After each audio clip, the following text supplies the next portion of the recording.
हम सभी ने सुना है और महाभारत में पढ़ा है कि पांडुपुत्र भीम में 10,000 हाथियों का बल था, जिसके चलते एक बार तो उसने अकेले ही नर्मदा नदी का प्रवाह रोक दिया था। लेकिन भीम में यह 10,000 हाथियों का बल आया कैसे, इसकी कहानी बड़ी ही रोचक है। बहुत कम लोगों को यह पता होगा कि आरंभ में दुर्योधन और भीम समान रूप से शक्तिशाली थे। कहा जाता है कि दुर्योधन में 1,000 हाथियों का बल था और भीम भी उतने ही शक्तिशाली थे। फिर ऐसा क्या हुआ कि भीम की शक्ति दुर्योधन से कहीं अधिक हो गई? वास्तव में भीम की शक्ति में जो अद्भुत विस्तार हुआ, उसका श्रेय भी दुर्योधन को ही जाता है। कौरवों का जन्म हस्तिनापुर में हुआ था, जबकि 5 पांडवों का जन्म वन में हुआ था। पांडवों के जन्म के कुछ वर्ष पश्चात पांडु का निधन हो गया। पांडु की मृत्यु के बाद वन में रहने वाले साधुओं ने विचार किया कि पांडु के पुत्रों अस्थि तथा पत्नी को हस्तिनापुर भेज देना ही उचित है। इस प्रकार समस्त आर्षिगण हस्तिनापुर आए और उन्होंने पांडु पुत्रों के जन्म और पांडु की मृत्यु के संबंध में पूरी बात भीष्म, धृतराष्ट्र आदि को बताई। भीष्म को जब यह बात पता चली तो उन्होंने कुंती सहित 5 पांडवों को हस्तिनापुर बुला लिया। हस्तिनापुर में आने के बाद पांडवों के वैदिक संस्कार संपन्न हुए। पांडव तथा कौरव साथ ही खेलने लगे। दौड़ने में, निशाना लगाने तथा कुश्ती आदि सभी खेलों में भीम सभी धृतराष्ट्र पुत्रों को हरा देते थे। भीमसेन कौरवों से होड़ के कारण ही ऐसा करते थे, लेकिन उनके मन में कोई वैर भाव नहीं था। परंतु दुर्योधन के मन में भीमसेन के प्रति दुर्भावना पैदा हो गई। तब उसने उचित अवसर मिलते ही भीम को मारने का विचार किया। दुर्योधन ने एक बार खेलने के लिए गंगा तट पर शिविर लगवाया। उस स्थान का नाम रखा उदकक्रीडन। वहां खाने पीने इत्यादि सभी सुविधाएं भी थीं। दुर्योधन ने पांडवों को भी वहां बुलाया। एक दिन मौका पाकर दुर्योधन ने भीम के भोजन में विष मिला दिया।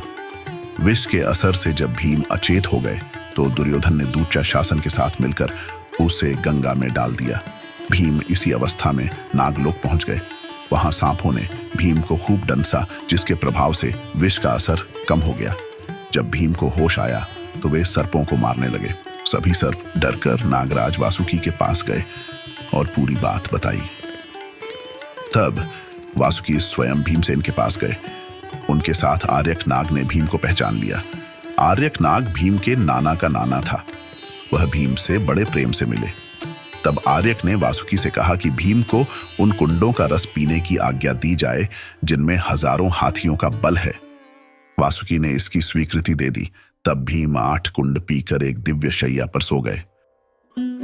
जब दुर्योधन ने भीम को विष देकर गंगा में फेंक दिया तो उसे बड़ा हर्ष हुआ। शिविर के समाप्त होने पर सभी कौरव व पांडव भीम के बिना ही हस्तिनापुर के लिए रवाना हो गए।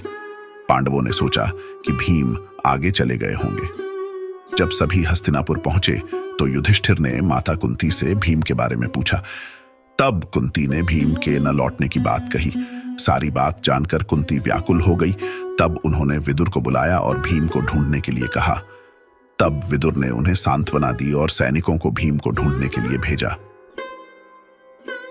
उधर नागलोक में भीम 8वें दिन रस पच जाने पर जागे। तब नागों ने भीम को गंगा के बाहर छोड़ दिया। जब भीम सही सलामत हस्तिनापुर पहुंचे तो सभी को बड़ा संतोष हुआ। तब भीम ने माता कुंती व अपने भाइयों के सामने दुर्योधन द्वारा विष देकर गंगा में फेंकने तथा नागलोक में क्या क्या हुआ, यह सब बताया।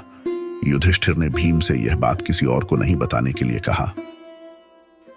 ऐसा कहा जाता है कि दुर्योधन सदा से यह जानता था कि अब वो शक्ति में तो भीम के आगे नहीं टिक सकता। यही कारण था कि उसने बचपन से ही अपने गदायुद्ध के कौशल पर विशेष ध्यान दिया। यही नहीं, पांडवों के वनवास और अज्ञातवास के समय उसने भीम की लौह प्रतिमा बनवाकर उस पर 13 वर्ष गदायुद्ध का अभ्यास किया। इसके अतिरिक्त उसे बलराम जैसे गुरु भी मिले, जिन्होंने उसे गदायुद्ध में पारंगत कर दिया। किंतु फिर भी अधर्म के पक्ष में होने के कारण अंततः भीम के हाथों दुर्योधन की मृत्यु हुई।